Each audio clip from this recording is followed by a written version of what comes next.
Assalamualaikum warahmatullahi wabarakatuh. Bertemu lagi dengan saya Muhammad Zainal, mahasiswa Universitas Terbuka Daerah Majene, Pomjar Pasangkayu.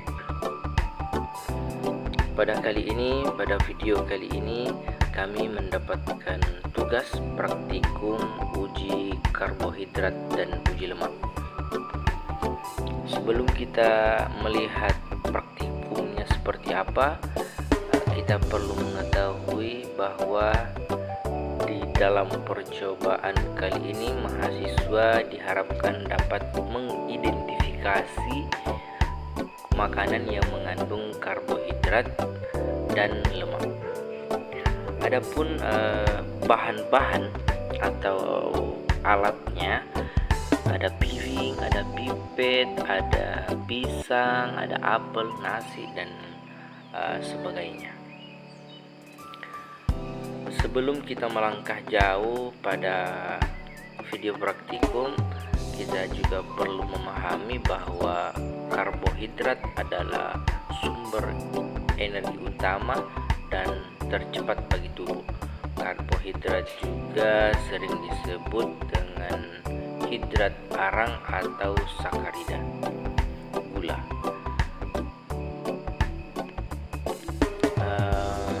Manfaat dari karbohidrat, yang pertama itu sebagai sumber energi utama, yang kedua penghemat protein, kemudian yang ketiga melancarkan pencernaan. Selanjutnya terkait dengan lemak. Lemak adalah kelompok senyawa yang tidak larut dalam air tetapi larut dalam pelarut organik. Lemak adalah sumber energi yang paling padat. Fungsi dari lemak yaitu satu, cadangan sumber energi jangka panjang, kemudian penyerapan vitamin, pelindung dan isolasi, kemudian yang terakhir yaitu pembentukan sel dan hormon.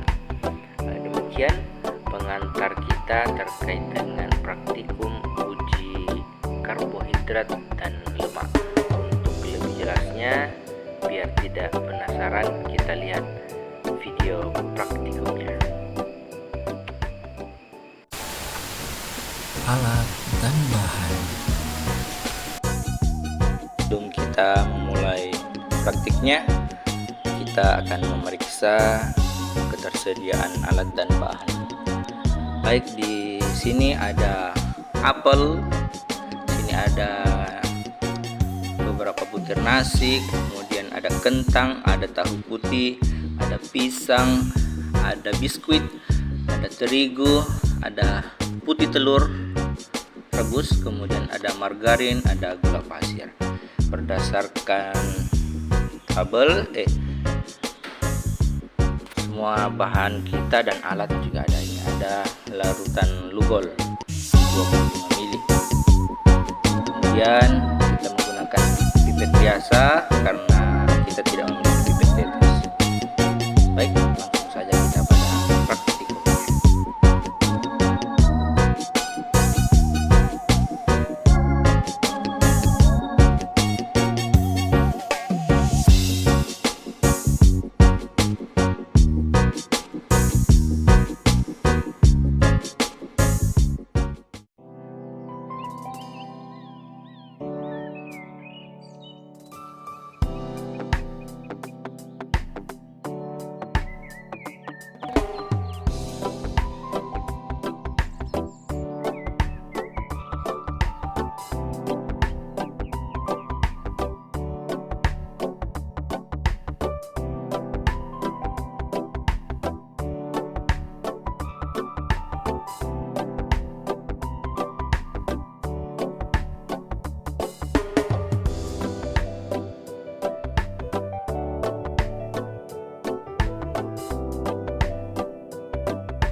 kita terkait dengan pengamatan uji karbohidrat dan uji lemak.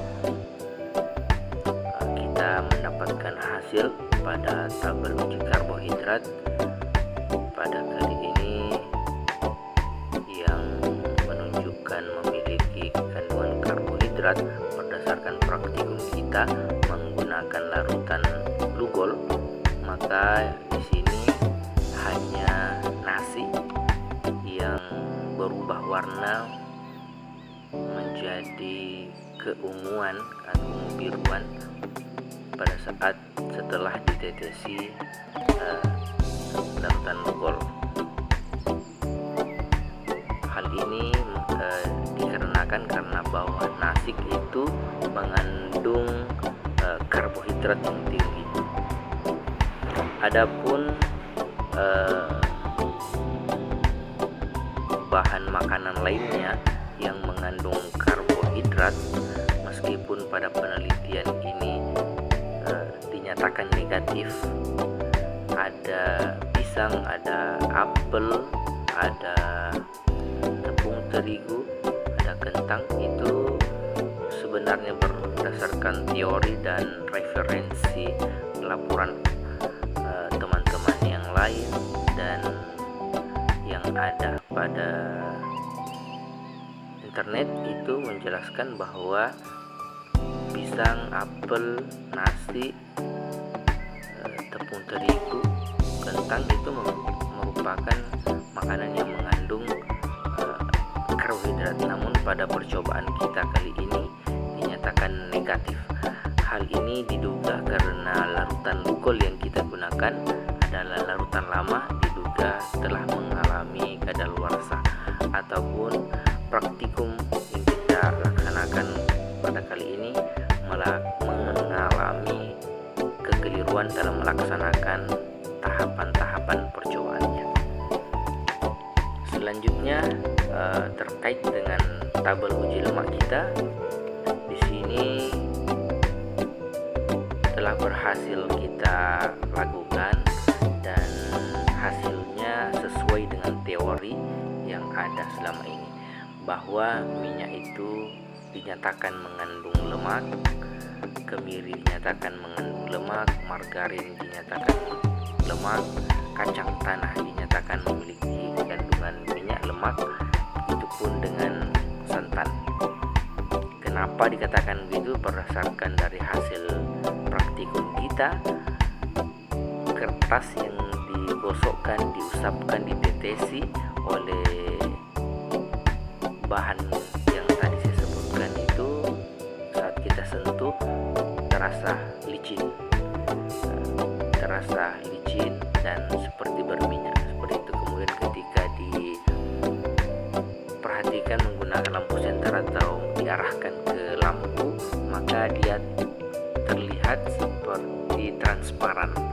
Sedangkan seperti air, wortel, seledri, biji jagung, singkong kering, pepaya, susu, itu pada saat kita arahkan ke cahaya, ke lampu, kertasnya tidak ditembusi cahaya, tidak transparan. Dan pada saat kita sentuh tidak ada terasa seperti licin, hanya kertasnya biasa-biasa saja. Itu menandakan bahwa bahan tersebut tidak memiliki lemak.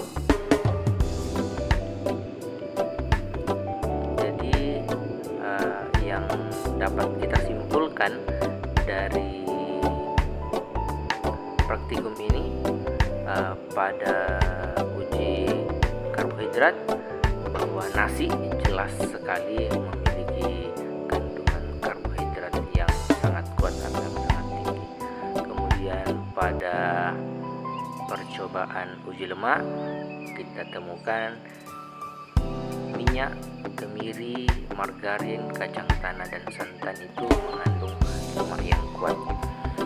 Selanjutnya pada saat melakukan percobaan uji karbohidrat, kemungkinan besar kita mengalami kesalahan dalam melakukan praktikum ataupun tandukol yang kita gunakan telah mengalami kadaluarsa. Kesimpulan terakhir dari hasil uji yang telah kita lakukan ini, dengan pengetahuan ini diharapkan kita lebih bijak lagi dalam memilih menu makanan agar menu makanan yang kita konsumsi termasuk di dalam makanan yang sehat dan berkualitas. Demikian, kita bertemu lagi di video selanjutnya.